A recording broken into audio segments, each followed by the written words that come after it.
What's up, everybody, and welcome to Buzzworthy TV. And I'm the girl, Lady T.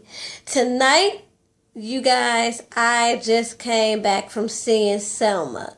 And when I tell you that I believe that every young person should see it, every young person should see it. And I'm going to get into why in a minute.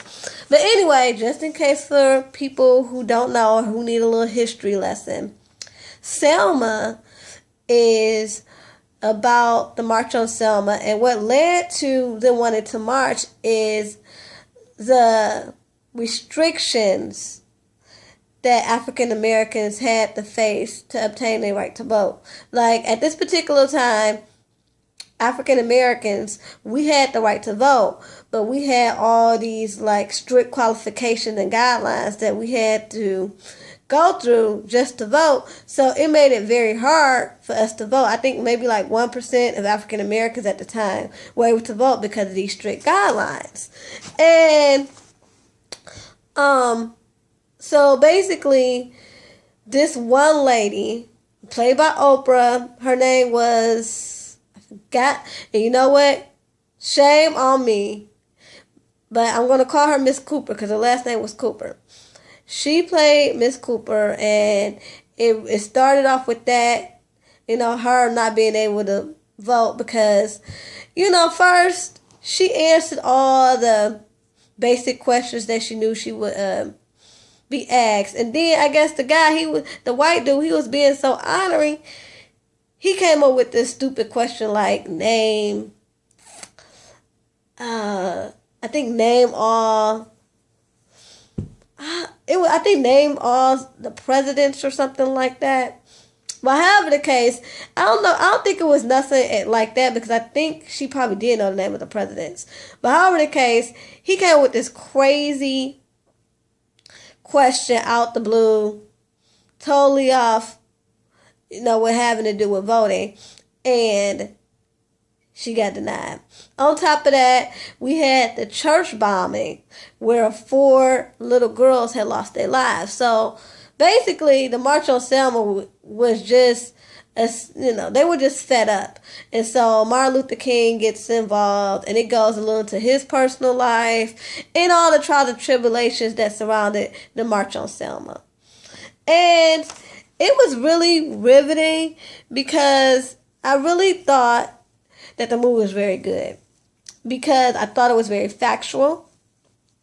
I thought that the actors did very well. Like the guy who played Lyndon Johnson and the guy who played J. Edgar Hoover, I'm telling you, J. Edgar Hoover, I wanted to smack him.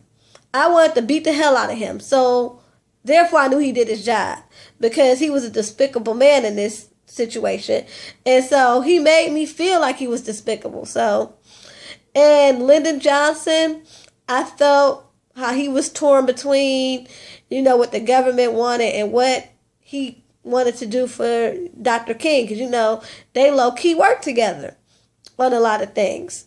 So it was very interesting just to see this part of history. Like I've been an avid reader of African American history, so I see movies like this all the time, and let me tell you, I really enjoyed it. And as soon as you get into the movie,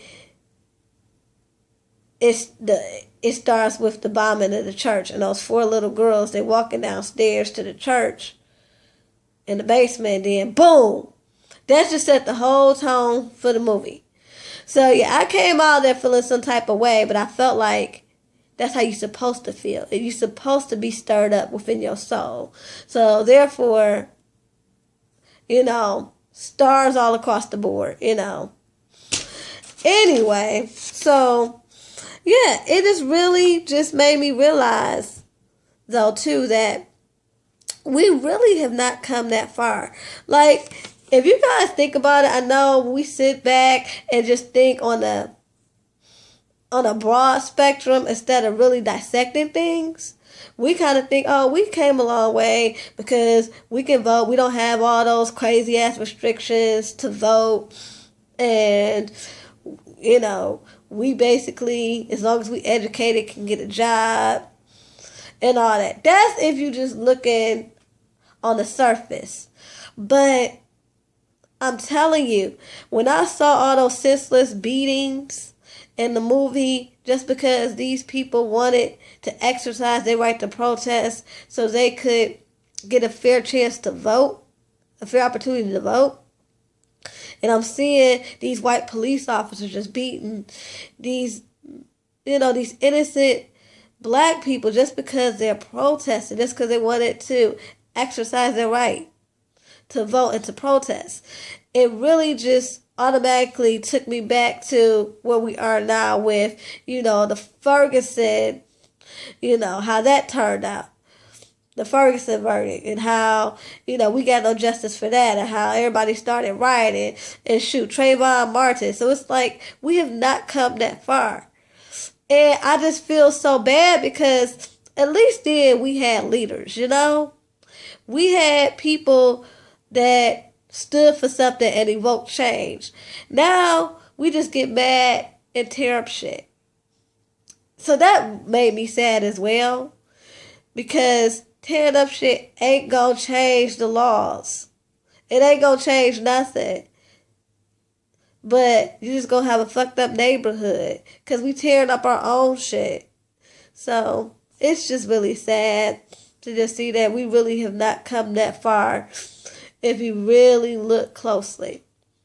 So yeah, put that in the comments. Do you guys really think we as a society have really come that far? Or do you think that we really have a lot more work to do? I think we still have a lot of work to do. I mean, seeing this movie really made me realize that, because when I'm like, dang, I just see that on the news. When I saw the white men beating up the black protesters, I'm like, wow, I just see that on the news. Really?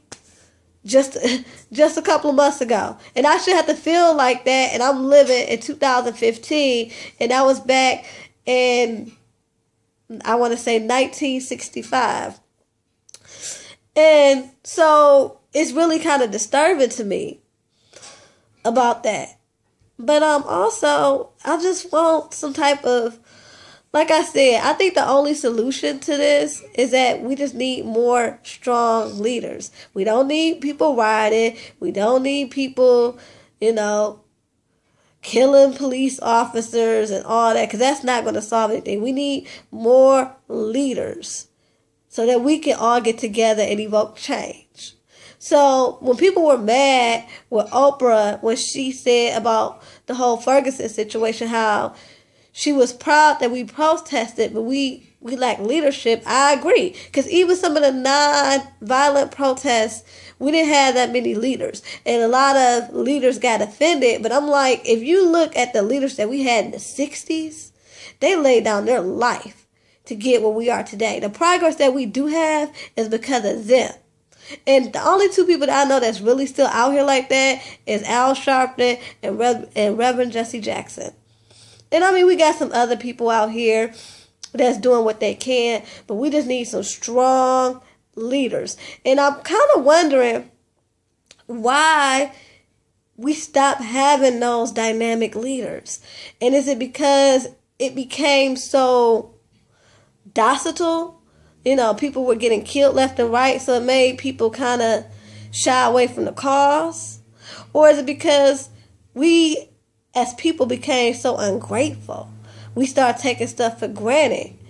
And when you're dealing with a life-death situation, some people would be like, why am I laying down my life for this cause? And they not taking opportunities. They taking their rights for granted. And I do think that's part of the reason why we don't have dynamic leaders. I think that they feel like we have taken it for granted. And I think also a lot of people have become so self-absorbed. They don't think about us. It's all about me. It's not we the people, it's me. And once we start thinking about us as a people, you can get your shit together as an individual. And I know people be like, hey, that ain't my problem. I got my own problems. People say that all the time. And that's true. We do have our own problems. But if we band together, it could be a community effort. Like, each one teach one. You help me, I help you. And then, so not only is the burden lifted, but this, this can be spreaded throughout the community. What we doing, helping each other out, can be spread across the community. What we doing as far as protesting, as far as like writing letters, as far as like going to Congress, if we band together and follow suit and stop just worrying about ourselves and be an example of peace and justice and unity, then everybody follow suit. And then your personal situation will improve because you'll have better wages, you'll have more opportunity, as far as jobs, education, everything of that sort.